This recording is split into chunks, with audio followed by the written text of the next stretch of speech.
한 주간 모두 평안히 잘 지내셨는지요?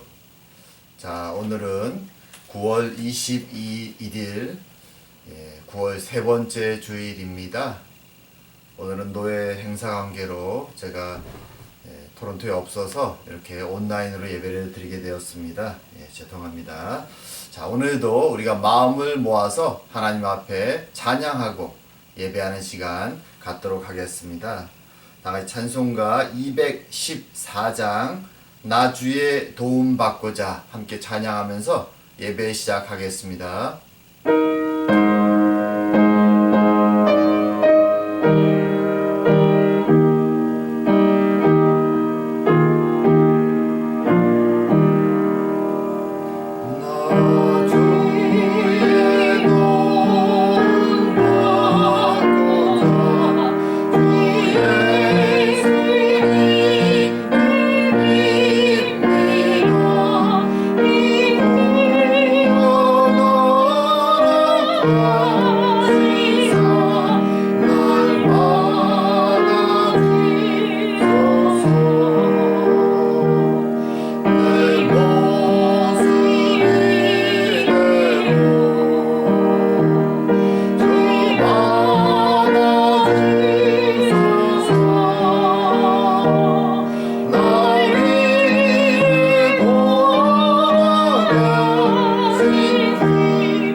이어서 기쁨 찬양 425장 우리 보좌 앞에 모였네 함께 하겠습니다.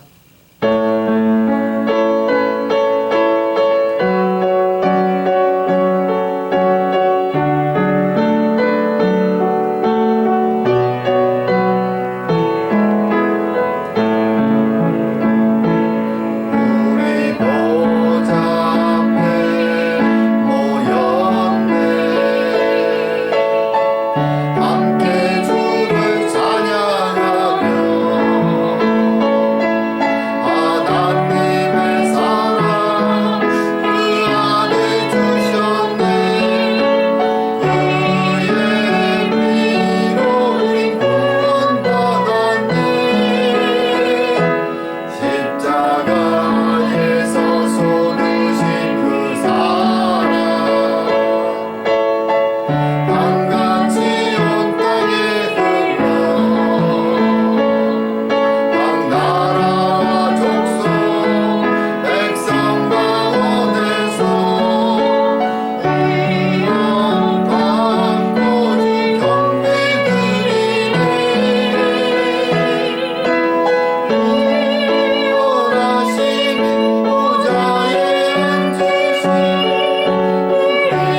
주님이 말씀하셨습니다. 하나님은 영이시니 예배하는 자는 영과 진리로 예배할지니라.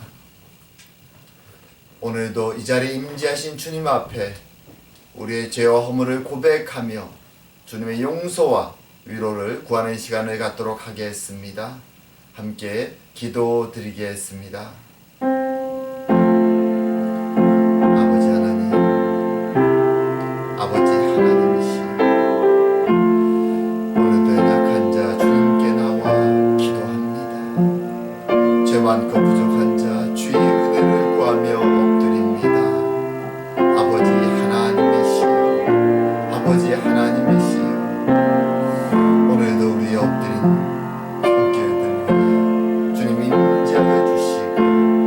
성령의 은혜로 주님 감동감하여 주시오며 주님의 용서와 긍휼로 우리의 심령을 충만히 채워 주시옵소서.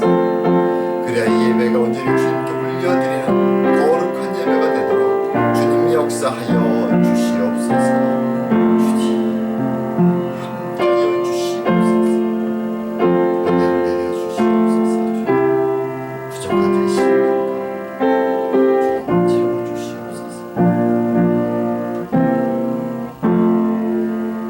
우술초로 나를 정결케 하소서. 내가 정하리이다. 나를 씻기소서. 내가 눈보다 희리이다. 주의 얼굴을 내 죄에서 돌이키시고 내 모든 죄악을 도말하소서. 하나님이여, 내 속에 정한 마음을 창조하시고 내 안에 정직한 영을 새롭게 하소서.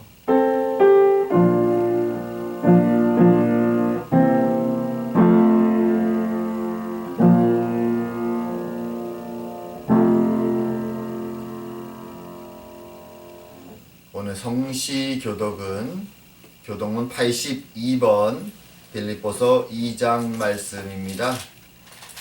교동문 82번 빌립보서 2장 말씀 저희들이 함께 교독하도록 하겠습니다. 너희 안에 이 마음을 품으라.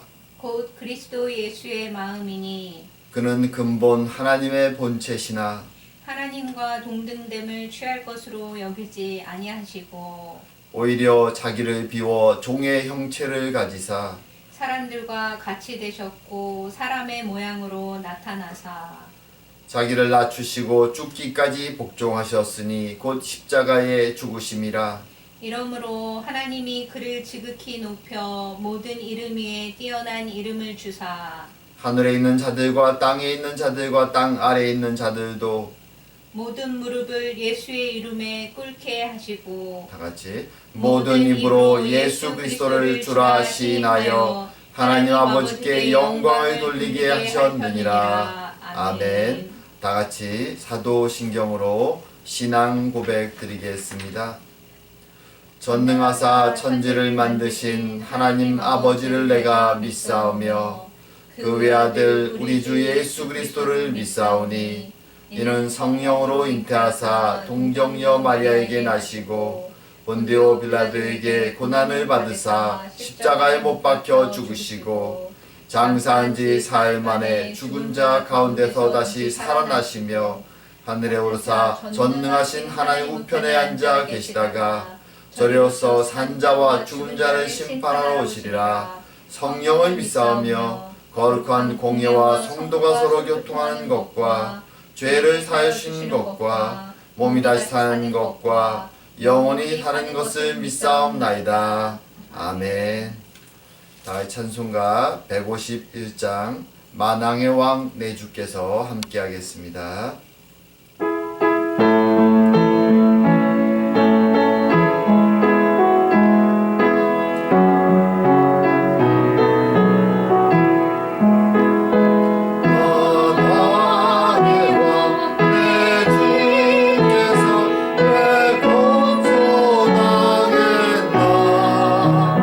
이벌레 같은 아리의 그 보혈을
사랑과 은혜의 하나님 아버지, 우리의 생명의 아버지가 되시며 우리의 구원자가 되시고 우리의 위로자가 되어주시는 삼위일체의 하나님의 은혜에 감사하고 감사드립니다.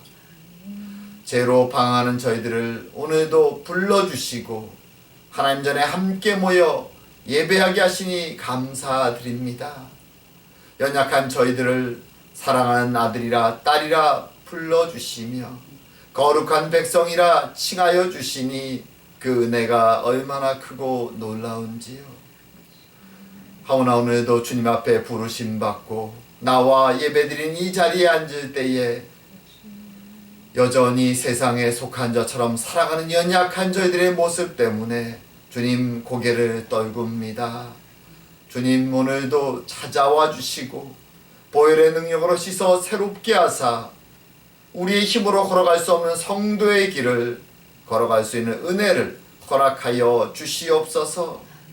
오늘도 사랑의 교회로 모이게 하시니 감사드립니다. 주의 말씀 안에 생명 안에 주님 하나 되게 하시고 서로 사랑하고 섬기며 생명의 진리를 어두운 세상에 전하는 저희들의 생명의 공동체가 되도록 주님 저희 교회를 축복하여 주시옵소서. 우리에게 부르짖으라 기도하라 말씀하신 주님, 주님께만 무릎 꿇고 간구하오니 우리의 기도에 응답하여 주시옵소서. 육신의 연약함으로 주의 치료의 손길을 구합니다. 심령의 안타까움으로 주님 걱정과 불안으로 주님께 무릎 꿇습니다. 응답하여 주사 주님의 응답하심으로 기쁨과 감사가 우리의 삶과 우리의 가정에 넘쳐날 수 있도록 주님 축복하여 주시옵소서. 참으로 세상을 돌아보면 주님 많은 주의 백성들이 지금도 전쟁으로 기근으로 박해로 고통 속에 있음을 보게 됩니다. 주님 그들을 찾아가 주시고 위로하여 주시고 그들의 기도에 응답하여 주사 그들도 우리가 누리는 평화와 은혜 가운데 주님께 영광을 올릴 수 있도록 주님 축복하여 주시옵소서. 또한 지금도 주의 복음을 들고 수고하는 많은 주의 종들과 주의 백성들을 축복하여 주시옵고 그들의 헌신으로 말미암아 주의 복음이 땅끝까지 이르러 많은 이들이 주님께 돌아올 수 있는 은혜를 주님 허락하여 주시옵소서. 오늘도 부족한 자 말씀을 들고 섭니다. 주님 전하는 자나 듣는 자나 함께 아멘 할 수 있는 은혜를 허락하여 주시옵소서. 감사드리오며 모든 말씀 예수님 이름으로 기도드립니다.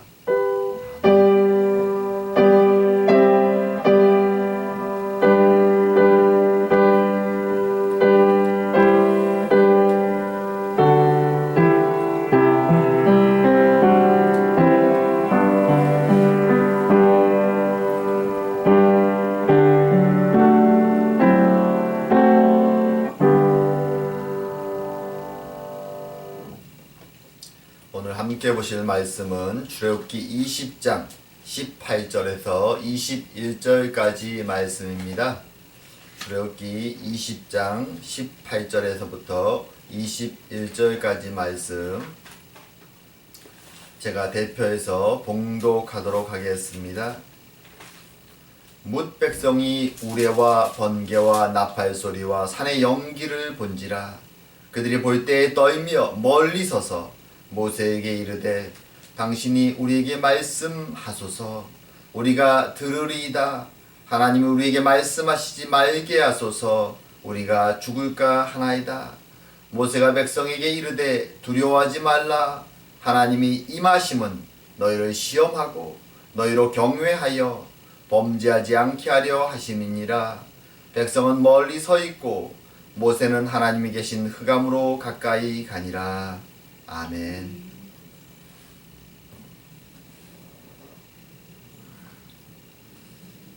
우리들이 흔히 구약의 하나님, 신약의 하나님을 말할 때 동일한 하나님임에도 불구하고 흔히 구약의 하나님은 두려운 하나님, 엄격하신 하나님이라고 생각하고 신약의 하나님은 용서의 하나님, 사랑의 하나님이라고 생각하는 경향들이 있습니다. 그리고 오늘 본문에 보게 되면 하나님의 임재 앞에서 자신들을 출애굽시키시고 구원하신 하나님의 임재임에도 불구하고 두려움에 떨고 있는 이스라엘 백성들을 보게 됩니다. 우린 이런 모습을 보면서 정말 구약의 하나님은 그의 백성들에게조차도 두렵고 무서운 분이셨는가? 왜 신약과 구약 이 양쪽에 있어서 하나님의 모습이 이렇게 다르게 드러나는가? 라고 생각할 수 있습니다. 하지만 이것은 사실 오해에서 기인한 것입니다. 신약과 구약은 배경이 다르고 백성들이 하나님을 만나는 시간들이 다릅니다. 그래서 사실 이런 차이가 일어나는 것입니다. 오늘은 그래서 이 본문을 통해서 왜 구약의 하나님과 신약의 하나님을 우리가 다른 느낌으로 받아들이게 되는지, 왜 하나님은 무서운 모습으로 그의 백성들 앞에 임재하고 계신지, 그리고 그의 백성들은 자신들을 구원하신 하나님 앞에서 왜 떨고 두려워하는지, 그 내용을 살펴보면서 하나님이 우리에게 주시기 원하시는 메시지를 함께 나눌까 합니다. 자, 오늘 본문은 우리가 그동안 쭉 살펴보았던 십계명의 선포가 끝난 직후의 장면입니다. 이스라엘 백성들이 시내산, 큰 그 하나님의 산 기슭에 다 모이도록 하나님 명령하셨고, 오늘 본문에 등장하는 것처럼 우레소리가 나고 번개가 치고 그리고 나팔 소리가 들리고 구름이 가득 찬 그 산 위에서 십계명의 말씀을 외치십니다. 그리고 그것을 들은 백성들은 두려움에 떠는 것입니다. 마치 죽을 것 같은 두려움이 그들을 덮칩니다. 그래서 그들은 모세에게 이렇게 말합니다. 당신이 우리에게 말씀하소서 우리가 들으리이다. 하나님이 우리에게 말씀하시지 말게 하소서 우리가 죽을까 하나이다. 하나님 앞에 임재를 목격하면서 직접 하나님으로부터 음성을 듣는 것에 너무나도 큰 두려움을 느끼는 것입니다. 그래서 이제 모세가 중보자로서 대신 하나님의 음성을 듣도록 하나님 앞에 대신 나아가도록 부탁을 하는 것입니다. 이스라엘 사람들은 출애굽을 통하여 하나님의 구원을 경험한 자들입니다. 여기까지 재앙을 목격했고 홍해의 기적도 목격했고 이미 만나와 메추라기의 기적도 목격합니다. 낮에는 구름 기둥으로 밤에는 불 기둥으로 인도하시는 하나님을 멀리서 목격한 그들입니다. 그런데 그 구원의 하나님 앞에 그들은 왜 이렇게 공포에 떨고 죽을 것 같은 느낌을 갖게 된 것일까요? 여기에는 우리가 두 가지 정도 이유를 찾을 수 있습니다. 첫 번째는 그들 앞에 하나님이 임재하시는 그 현현의 모습 자체가 주는 공포입니다.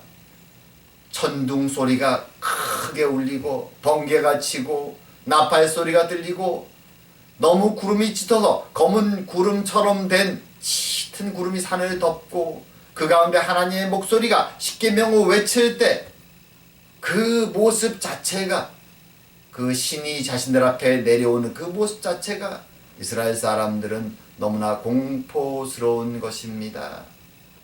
그리고 또 한 가지 그들에게 공포가 되는 것은 하나님이 그렇게 무서운 모습으로 임재하신 하나님이 외치는 십계명의 말씀입니다.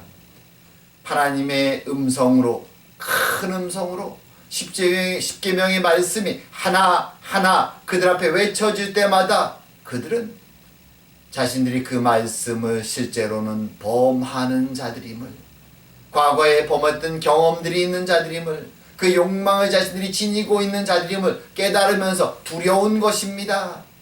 저 율법대로 하나님이 우리를 징계하시면 과연 내가 하나님 앞에서 견뎌낼 수 있을까? 두려운 것이죠. 그래서 그들은 두려움에 떨며 모세에게 대신 하나님 앞에 나가달라고 부르짖는 것입니다. 참 안타까운 모습이죠. 하지만 이것은 고대인들, 참된 하나님을 알지 못하는 고대의 사람들, 혹은 우리 한국에서 흔히 우리가 어릴 때 보았던 무속의 신앙을 가지고 살아가는 많은 사람들, 그 사람들의 일반적인 신을 만났을 때의 반응과 굉장히 흡사합니다. 이스라엘 사람들은 아주 오랫동안 애굽 땅에 살았습니다.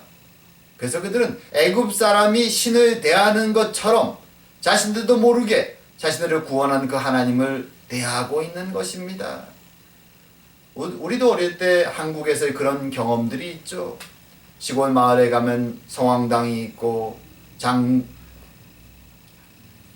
유명한 무당들이 구슬하는 그런 장면들도 우리는 기억들이 있습니다.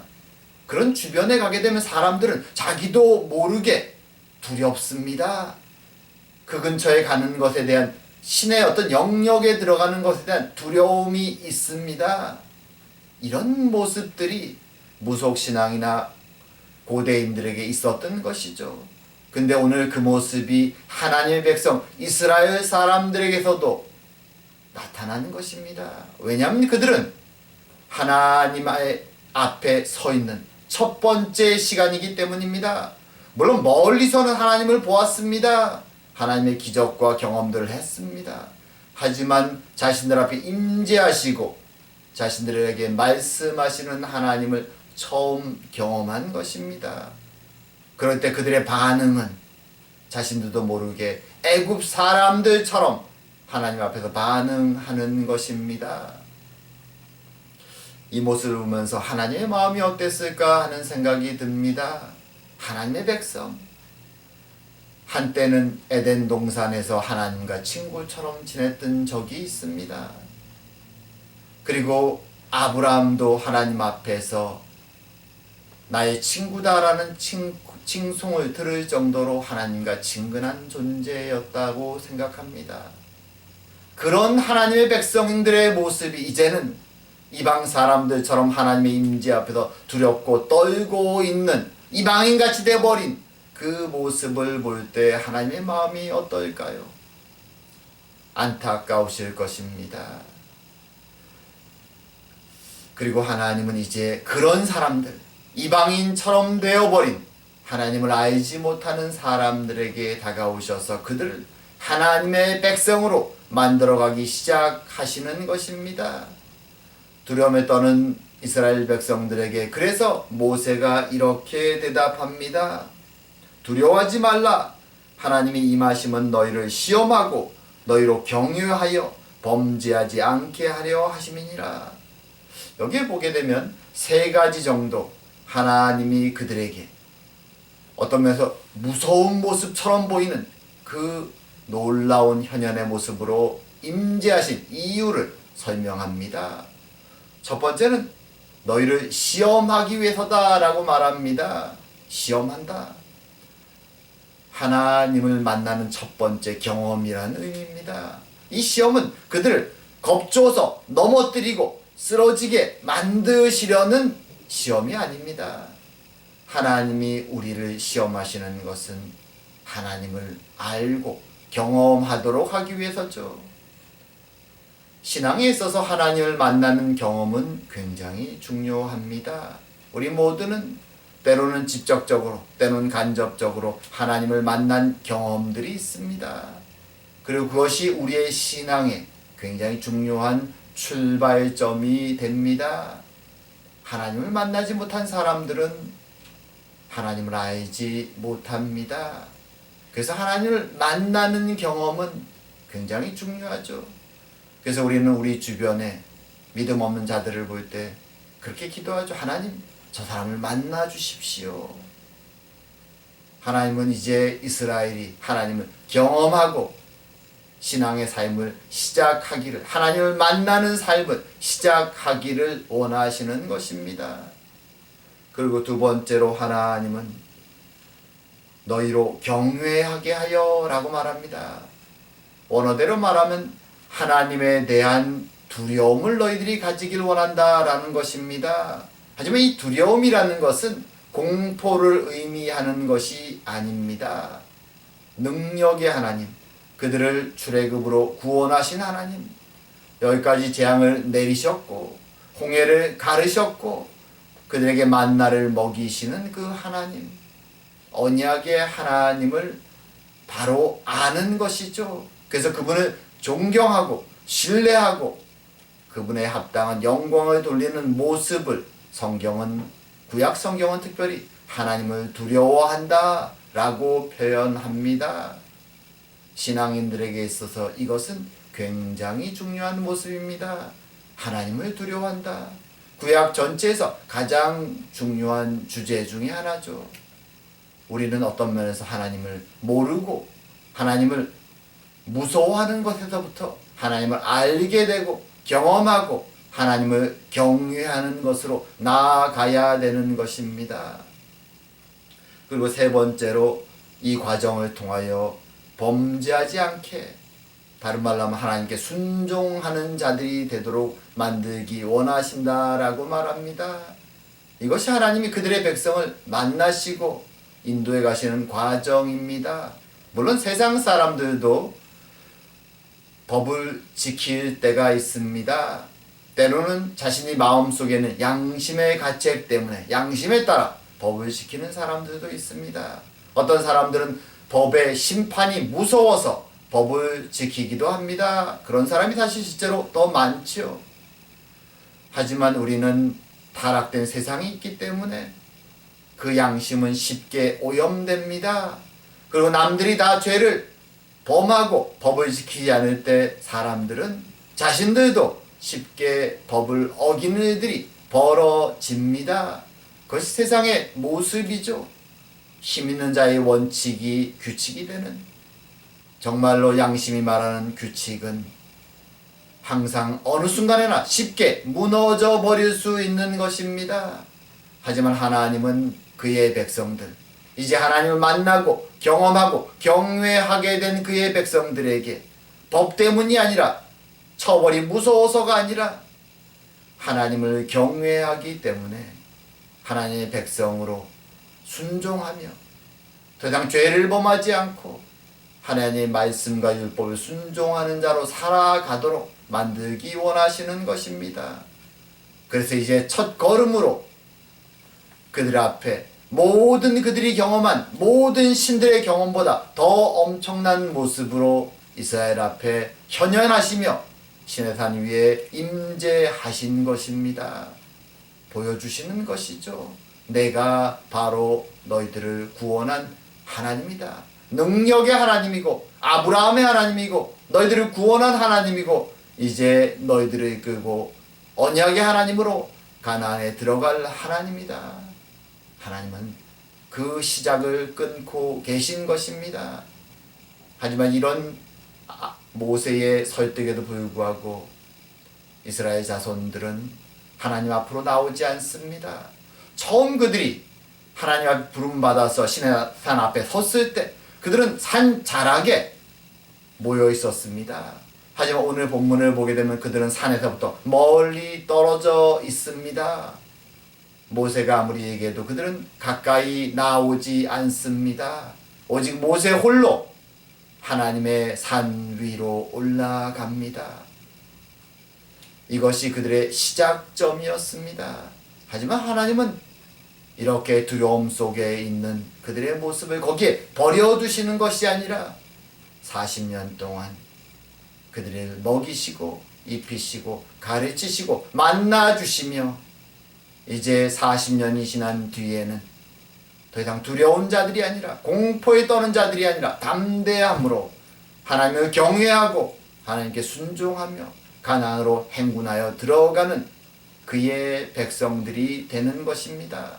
하나님이 그렇게 그들의 신앙을 연단하여 나아가는 것입니다.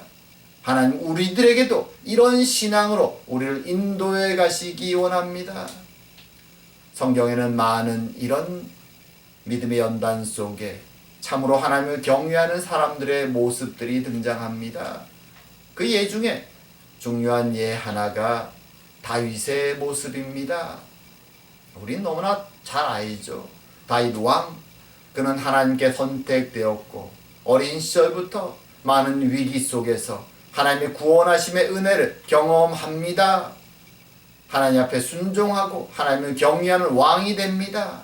하지만 그의 최고의 절정의 순간에 그는 큰 죄를 범하고 쓰러집니다. 사실 중요한 것은 신앙은 이렇게 쓰러졌을 때 모습에서 발견됩니다. 그는 큰 죄를 짓고 그의 충성스러운 종 우리아를 죽이고 그의 아내를 취합니다. 그리고 하나님은 그것을 묵고하지 아니하십니다. 그의 종 선지자 나단을 보냅니다. 왕 앞에 나간 나단, 그의 사명은 왕에게 그의 죄를 지적하는 것이죠. 사실 두렵습니다. 왕이 어떤 반응을 보일지. 그의 뒤에 숨겨져 있는 몇 사람만 아는 그 참혹한 죄를 드러냈을 때, 폭로했을 때 과연 왕이 자신을 죽이지 않을까 두렵고 떨립니다. 나단은 그래서 비유를 듭니다. 많은 양떼를 지는 부자와 오직 암양 한 마리만을 지니고 있는 가난한 목자의 비유를 듭니다.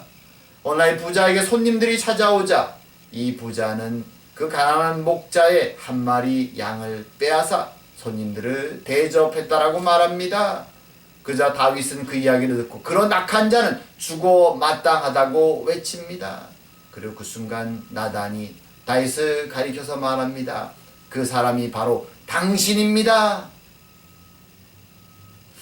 최고의 권력을 가진 왕이 이 지적을 당했을 때, 그의 죄가 폭로되었을 때 어떤 반응을 보일까요?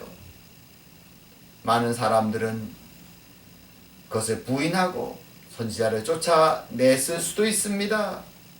더 심하면 왕을 모독했다고 죽여버릴 수도 있습니다. 하지만 다윗은 그 순간 자신의 죄를 바로 인정합니다. 내가 여호와 앞에 죄를 졌습니다. 무릎을 꿇습니다.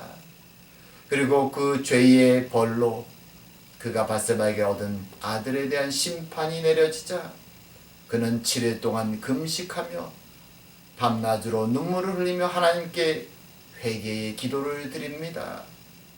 제발 저의 죄를 인하여 이 아이를 죽이지 말아달라고 끊임없이 눈물로 금식 기도를 7일간 드립니다.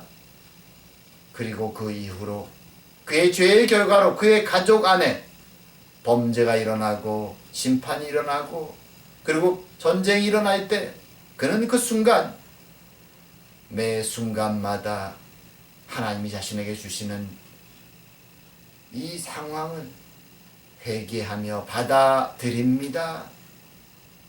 그의 이 모습은 범죄 이후의 회개자로서의 모습은 때로 너무나 나약해 보이기도 하지만 그것이 그가 하나님을 경외하는 자의 모습임을 드러내는 것입니다.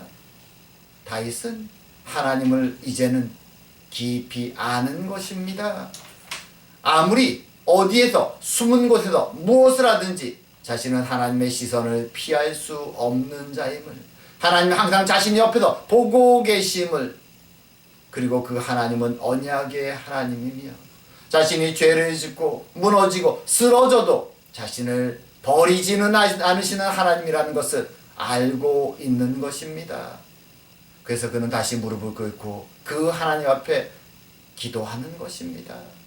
하나님의 도움을, 하나님의 용서를, 은혜를 구하는 것입니다. 그는 하나님을 경외하는 자가 된 것입니다. 이것이 신앙의 모습입니다. 우리도 그와 같이 신앙인으로 부름받은 것이죠. 처음에는 하나님을 잘 알지 못합니다. 때로 두렵습니다. 하지만 시간 속에 하나님을 경험하고 알고 하나님이 누구신가를 점점점 더 깊이 알아갈 때 우리는 하나님을 경외하게 됩니다. 신뢰하고 존경하고 두려워하죠. 하나님의 하나님 되심을 우리의 삶 가운데 고백하게 되는 것입니다. 그것이 신앙인의 삶입니다. 이제 말씀을 맺을까 합니다. 오늘 본문 속에서 이스라엘 백성들은 자신들을 구원하고 출애굽시킨 그 하나님의 임재 앞에서 영광을 돌리는 것이 아니라 두려움에 떨며 하나님으로부터 멀리 물러났습니다. 죽을 것 같은 두려움에 떱니다. 그들은 마치 이방인처럼 하나님 앞에서 반응하는 것입니다. 하지만 하나님은 그들을 야단치지 아니하십니다. 도리어 그들을 위로하시며 하나님의 임재의 목적을 설명합니다. 그리고 그들과 함께 신앙의 길을 시작하십니다. 그리고 40년 동안 그들과 함께 동행하시고 먹이시고 입히시고 가르치신 하나님은 40년 뒤에 이제 그들을 두려움에 떠는 연약한 이스라엘 백성이 아니라 담대하게, 비록 자신들이 지닌 것은 없지만 하나님을 의지하여 순종하여 가나안으로 진군하는 하나님의 용사 같은 믿음의 백성들로 훈련시켜 나가십니다. 그리고 그들을 통하여 하나님의 나라를 세워 가십니다. 우리도 그 인생을 살아갑니다. 연약하고 부족한 저희들 하나님이 불러주셨습니다. 만나주셨습니다. 경험하게 하셨습니다. 그리고 우리의 인생 속에서 하나님을 신뢰하게 하셨고 하나님을 존경하게 하셨고 하나님을 두려워하게 하셨습니다. 하나님이 누구신가? 내 앞에 계시며 결코 나를 떠나지 아니하시는 나의 아버지 되심을 고백하게 하셨습니다. 우린 그 하나님과 함께 이 길을 걸어가는 것입니다. 참으로 그 하나님을 경험하며 오늘도 그분 앞에서 하나님을 경외하며 매일매일 우리의 삶을 살아가는 저와 여러분 되기를 주의 이름으로 축원드립니다. 기도드리겠습니다. 사랑과 은혜의 하나님 아버지, 참으로 세상 속에서 연약하고 부족한 저희들, 죄인으로 살아가며 세상 사람들처럼 두려움 속에 살아가는 저희들을 찾아오셔서 만나주시고 하나님을 경험하게 하시며 하나님의 은혜의 백성으로 이제는 하나님을 알고 경외하는 백성으로 인도하여 주시니 감사합니다. 그 옛날 광야에 이스라엘 백성들을 두려움에서 경외하는 자로 훈련시키신 것처럼 동행하시고 결국 하나님의 나라를 세우셨던 것처럼 우리의 인생을 지금도 함께 동행하시고 인도해 가심을 알기에 감사드립니다. 우리 남아있는 인생 속에서도 우리가 쓰러지고 무너질지라도 우리를 손을 놓지 아니하시는 하나님을 의지하여 다시 일어나 하나님과 동행하며 이 길을 마치는 저희 모두가 될 수 있도록 주님 축복하여 주시옵소서. 오늘도 함께 하심을 감사드리오며 모든 말씀 예수님 이름으로 기도드립니다. 아멘. 찬송가 342장 너 시험을 당해 함께 하겠습니다.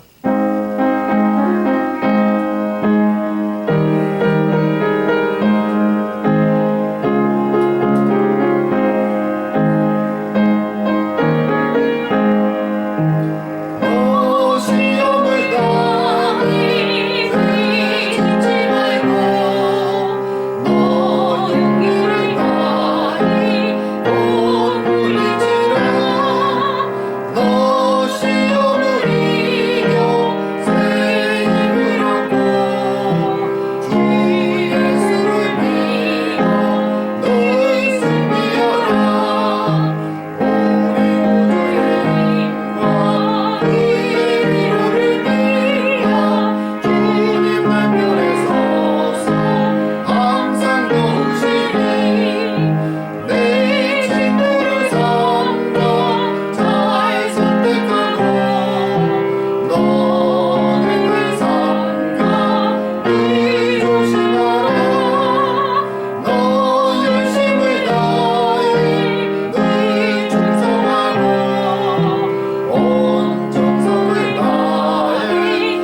말씀 하나님께 올리며 함께 봉헌 기도 드리겠습니다.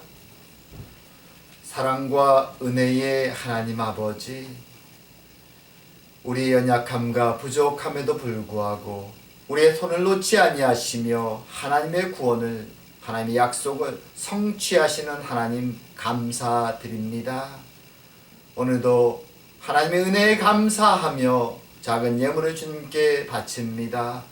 우리의 마음을 받아주시고 우리의 기도에 응답하여 주사 우리의 삶이, 우리의 가정이 감사와 기쁨이 넘쳐나도록 주님 축복하여 주시옵소서. 또한 바쳐진 예물이 주의 나라를 위해 귀히 쓰임되도록 주님 역사하여 주시옵소서. 감사드리오며 모든 말씀 예수님 이름으로 기도드립니다. 아멘. 자, 교회 소식 잠시 봅니다. 자, 오늘은 9월 세 번째 주일입니다. 이번 주는 노예일 때문에 온라인으로 예배를 드렸습니다. 지난 월요일은 성도 여러분들의 도움으로 정기 노예를 은혜롭게 잘 마쳤습니다. 감사드립니다. 우리가 매일 주님 앞에서 기도와 말씀으로 서로를 돌아보고 서로 위로하고 격려하며 이 길을 주님과 함께 걸어가는 저와 여러분 되길 주의 이름으로 축원드립니다. 자, 끝으로 주기도 홍송 함께 하시고 축도하심으로 예배를 마치겠습니다.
이제는 우리 주 예수 그리스도의 은혜와 하나님 아버지의 사랑하심과 성령의 교통하심이 이 자리에 모인 모든 주의 백성 위에 이제로부터 영원토록 함께 계실지어다.